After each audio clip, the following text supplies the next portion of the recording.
Welcome back to Zodiac Legends, the myths written in the stars, the podcast where we uncover the myths, legends, and cosmic histories hidden within the constellations. Today, we travel into Capricorn. When you look up at the stars on a cold winter night, you might find yourself staring into one of the most ancient, most misunderstood figures in the sky, Capricorn. A goat with a fish's tail, a creature of mountain peaks and ocean depths. At first glance, it seems like a contradiction, but in the zodiac, Capricorn is anything but random. This is the 11th sign of the zodiac, and it carries within it a tide of stories, stretching from Babylon to Greece, from solar myths to catastrophic prophecies. Today, we follow the sea goat across cultures and centuries to uncover the secrets of this enigmatic constellation. The image of Capricorn, as we know it, part goat, part fish, has deep roots. One of the oldest depictions comes from Babylon, where the creature was associated with the god Ea, or Enki. Ea was no ordinary deity. His upper half was human, his lower half the tail of a fish. He rose from the sea to bring knowledge, writing, law, and civilization to humanity. In this form, Capricorn wasn't just a constellation. It was a bridge between land and sea, between chaos and order, between the known and the mysterious.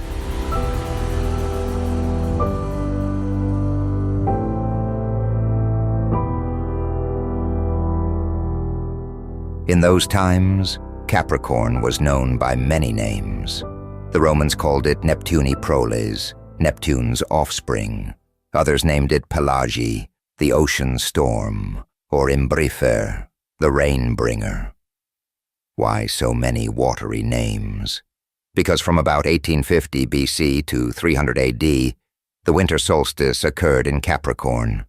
It marked the beginning of the storm season, the time of rains, of floods, of the sun's apparent death and rebirth. But in Greece, a new story emerged.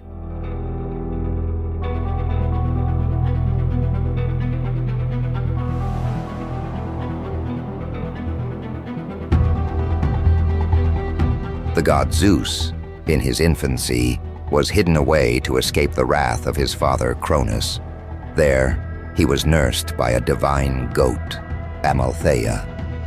When the sun entered Capricorn, it was said that Zeus, symbolized by the sun, was nourished by this sacred goat. And in gratitude, Zeus turned one of her horns into the cornucopia, the horn of plenty, filled with endless abundance. Even the name Capricorn hints at this myth. Cornu means horn. Copia means plenty.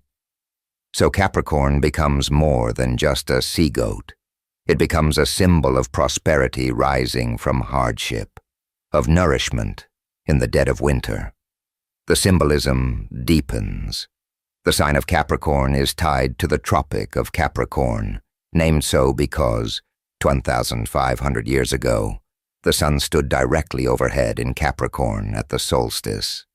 Although precession has since shifted the solstice into Sagittarius, the name stuck. At the solstice, the sun is lowest in the sky, but also begins its slow return. The days grow longer, and light reclaims the world. In the east, Capricornus was known as the southern gate of the sun. To the Egyptians, it presided over the hottest, most barren time of the year, just before the Nile's life-giving floods. And yet it was essential, for it marked the threshold before renewal.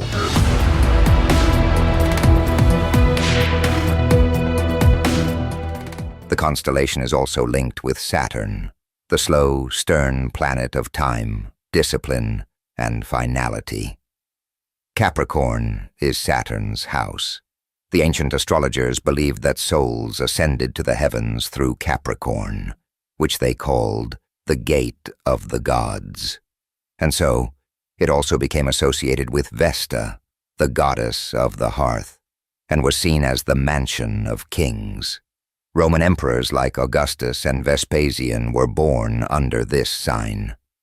And then there's Pan, the goat god of the wild.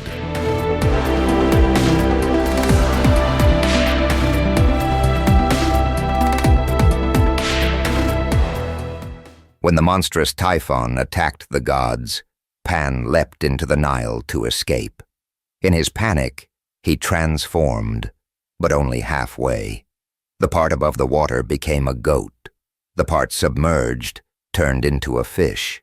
Thus the sea-goat was born, not as a planned creature, but as an accident of fear and transformation. In some tellings, it's not even Pan, but Dionysus, Bacchus, god of the vine, who becomes Capricorn. In every version we find a theme of duality, earth and sea, wildness and wisdom, fear and survival.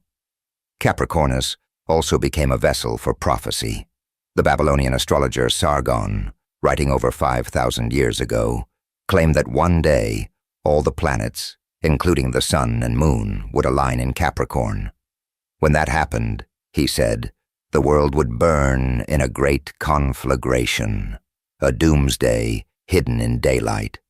Though that exact alignment has yet to come, the Chinese did record a 5-planet conjunction in Capricorn in 2449 BC. But perhaps the most poetic version of Capricorn is in the stars themselves. The brightest stars of the constellation form a simple, elegant curve, like a horn.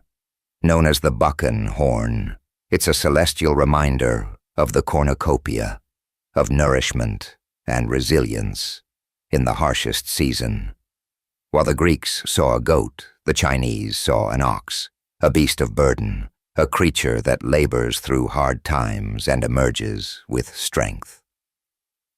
Capricorn stands as a paradox, a creature that defies natural order, a sign that begins in the depths of winter, yet represents growth, order, and abundance. A starry symbol of perseverance and quiet power, and in a way, isn't that what we all hope to become? Thanks for joining us on Zodiac Legends. If this tale of the sea-goat moved you, be sure to check out the other signs in the night sky, and remember, the stars have more stories to tell. Thanks for listening, and join us next time as we follow the stars to the Aquarius. If you enjoyed this episode, be sure to follow Mythic Cosmos. Until next time, keep looking up. The myths are written in the stars.